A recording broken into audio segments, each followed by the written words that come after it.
The war in the Middle East is getting out of control and spiraling into scandal and infighting. According to a joint statement by the United States, Israel, and Lebanon, representatives of Israel and Lebanon have agreed to a complete ceasefire, on the condition that Hezbollah stops its attacks and withdraws its fighters from the area south of the Litani River in Lebanon. But Hezbollah, told everyone to get lost and stated that it is not going to adhere to any ceasefire regime. That's the value of diplomacy in Washington. At the same time, the scandal between Trump and Netanyahu is only getting worse. It has reached the point where Netanyahu is already saying that we don't need any American help. The conflict between Netanyahu and Trump over Lebanon highlighted how much his, meaning Netanyahu's, military goals and possibly even his political survival depend on the US president, who does not share his desire for escalation. As a result, Netanyahu disrupted the front, and he stated that Israel no longer needs American assistance and is ready to give up such a partnership.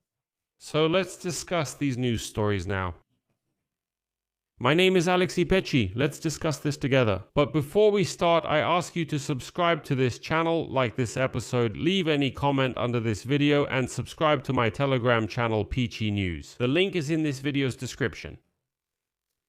So, let's start with the conflict. This is Netanyahu and Trump, which has started to get out of control. Israeli Prime Minister Benjamin Netanyahu dodged questions about US President Donald Trump calling him a damn lunatic during recent talks, claiming that there are only tactical disagreements between them. But in the end, Netanyahu lost his temper and said, quote, "We no longer need help from the United States of America."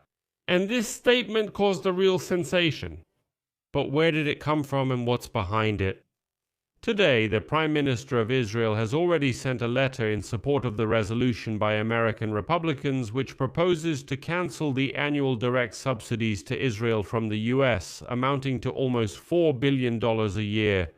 The resolution calls for canceling any payments to Israel and instead signing an agreement under which Israel would buy weapons from the US rather than receiving them as aid. Republican Congressman Marlin Stutzman also introduced a resolution to the House of Representatives on Wednesday, calling for the conclusion of a new memorandum of understanding between the US and Israel. At first, people were skeptical, saying it's just a resolution, they'll make some noise, then calm down. But suddenly, Benjamin Netanyahu himself stated that Israel no longer needs help from the Americans.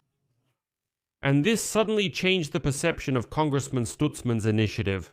As a result, Netanyahu stated, and I quote, "The time has come to move from the status of an aid recipient to that of a partner. We want to provide for ourselves." I should note that the current 10-year Memorandum of Understanding, which provides for a total of $38 billion in military aid to Israel, will expire in 2028. And now Netanyahu is saying that we no longer need aid in this form. And it's noteworthy that previously such an initiative was promoted in America exclusively by critics of Israel. Now it is being promoted by staunch supporters of the Jewish state, since within the United States attitudes toward Israel are clearly changing and not in Israel's favor. According to an April survey by the Pew Research Center, the share of Americans with a negative attitude toward Israel has increased from 53% to 60% over the past year.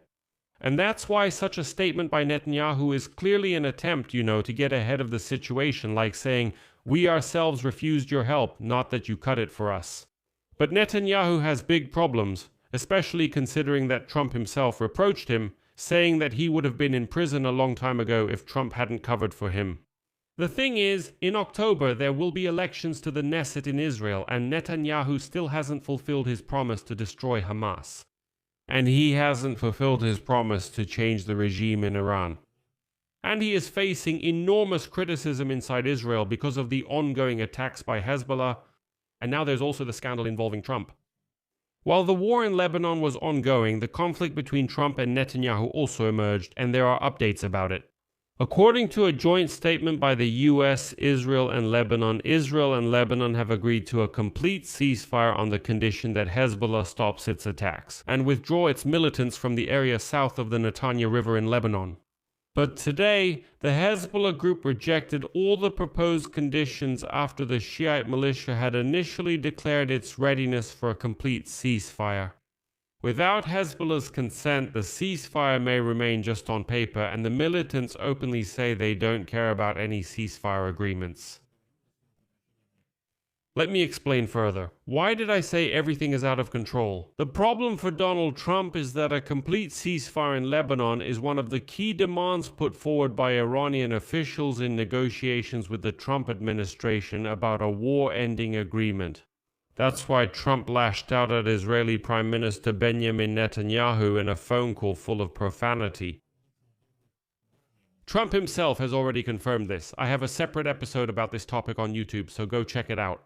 After the phone call, Trump announced a new partial ceasefire in Lebanon, which included a commitment from Israel not to bomb Beirut in exchange for Hezbollah stopping attacks on Israeli cities along the border. Hezbollah initially promised to adhere to the ceasefire, but over the past 48 hours, the group has carried out several drone attacks on targets inside Israel. And so, on Wednesday evening, the president of Lebanon, Joseph Aoun, proudly announced that a new ceasefire would take effect within 24 hours. However, a few hours later, the leader of Hezbollah, Naim Qassem, rejected the agreement, calling it, quote, a plan to destroy part of the Lebanese people. So, Hezbollah's top militant stated that the ceasefire must include the complete withdrawal of Israeli troops from all of southern Lebanon and promised to continue attacks as long as Israeli forces occupy any part of Lebanon.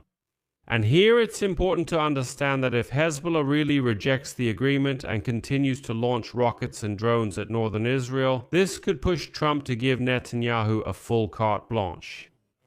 A green light for the escalation of the military campaign in Lebanon. But then this will lead to the complete breakdown of negotiations with Iran.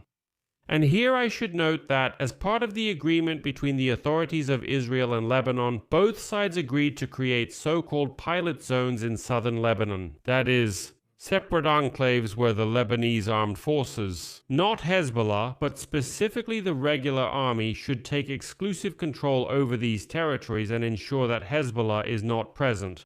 In return, the Israel Defense Forces will withdraw their troops from this same area. And if this works in the pilot zones, then both countries are ready to reach a comprehensive agreement on peace and security, and then most likely Israel will actually withdraw from Lebanon.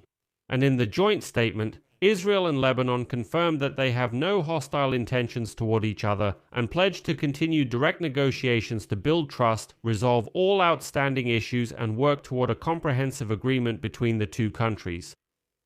But it would seem that everything is good and wonderful, but Hezbollah openly stated, we don't care about your agreements. In fact, we live for war. If there is no war, there will be no Hezbollah.